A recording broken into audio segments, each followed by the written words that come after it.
listening on it than I am in person. So I'm graduating on Friday. I'm getting my master's. And it's in playwriting, so you know how lucrative that is. I'm preparing for the brokenness. So I graduate on Friday, and my mom just turned 47, just like the other day.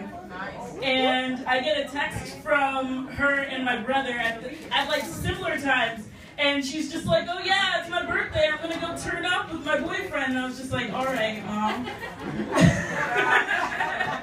And she was just like, my boyfriend's 24. And I was like, woo! I'm 23, so she's dating somebody that I could date.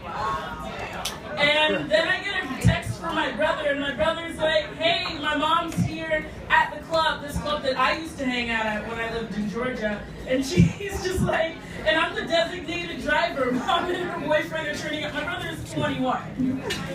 So he's just like, in the club with my mother, just like watching her drink, which I just feel like is a scarring experience. I'm the oldest of 5. Yeah. My youngest, my brother is 21, my sisters are 9, 6, and 3, and my mom's in the club. So that's how things are going.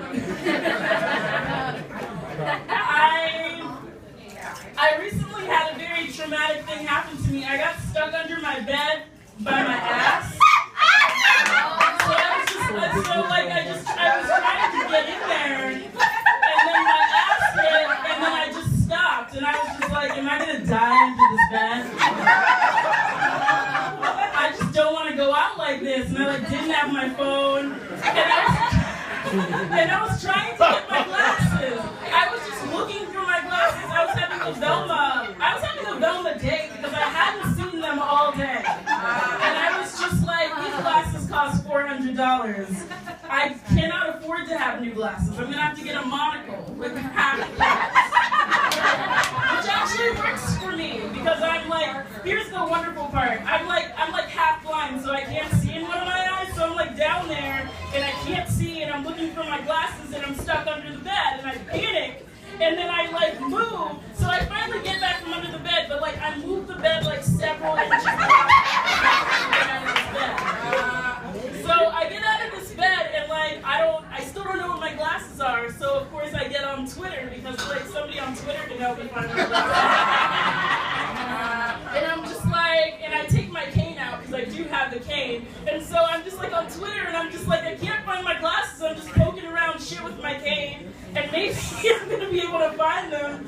And I'm just like complaining on Twitter, and some like glasses manufacturer or something tweets me back just like, oh no, how long have you been missing your glasses? And I'm just like, I can't get any of my friends to answer this tweet. But this glasses company really, really cares. So I'm just like, I haven't seen them all day, and I don't know if I can see. And they're just like, oh my God, that's so terrible, I'm so sorry. And I'm just like talking to this glasses company.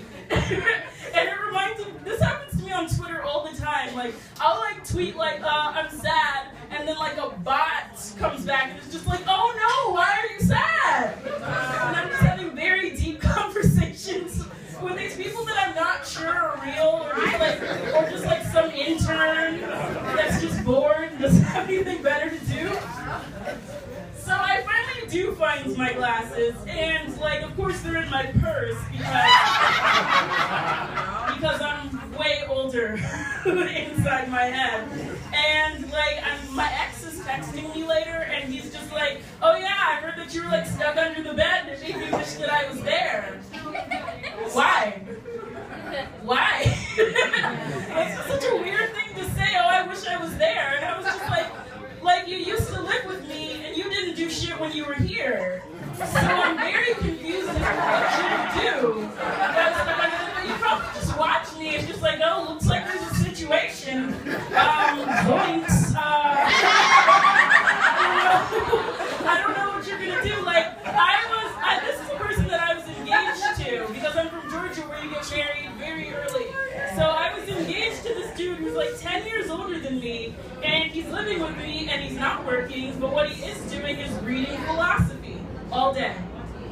He's the only black man I've ever been with, and all he did was read philosophy. I never saw him work.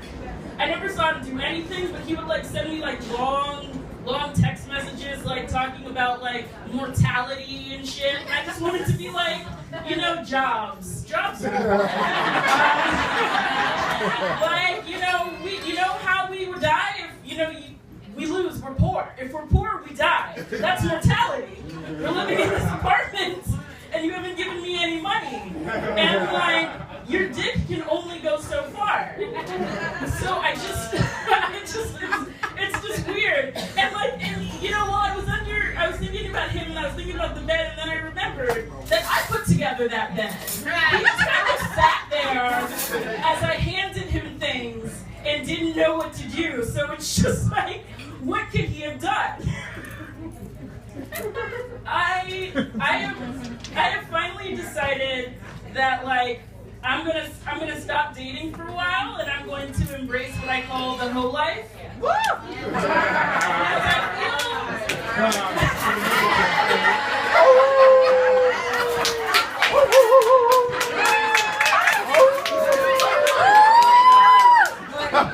Because I feel like the whole life is really the path to enlightenment. Like, because when you're a hoe, you are looking out for your needs, but you're also very good at all the physical stuff. So it's like, you fuck this dude and it's wonderful, and then you're just like, I'm a little hungry, could you give me some food? And that's like the least you can do. So you had sex, you had some food, you go home, get high, watch cartoons, don't have to deal with any of the shit.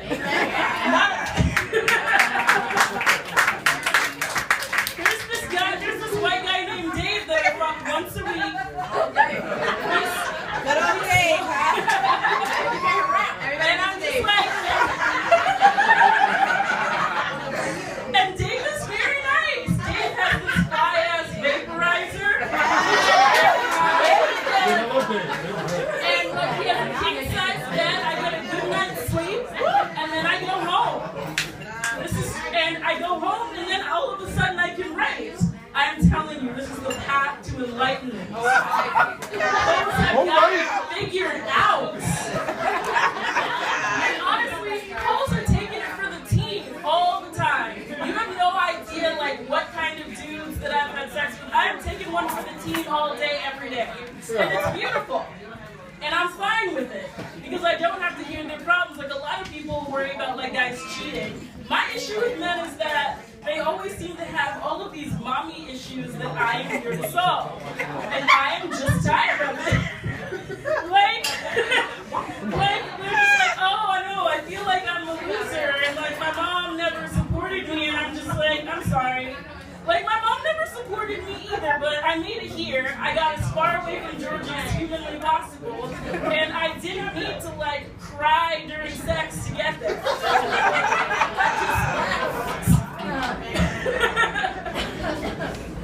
Like, it's just like, and I've just been with dudes that have been like so much older than me. Like, I'm 23, and I have been with dudes who are just like 48 and like still don't have their shit together.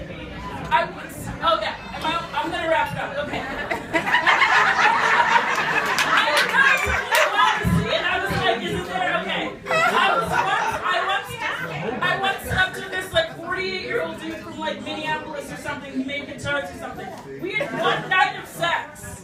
Every year he sends me a message on OkCupid. It's just like, oh, I still masturbate to that night that we had. Get it together, man. Get it together. I don't even know how I'm supposed to reply to a message like that. Like, oh, I'm not thinking of you at all. I don't even remember your name.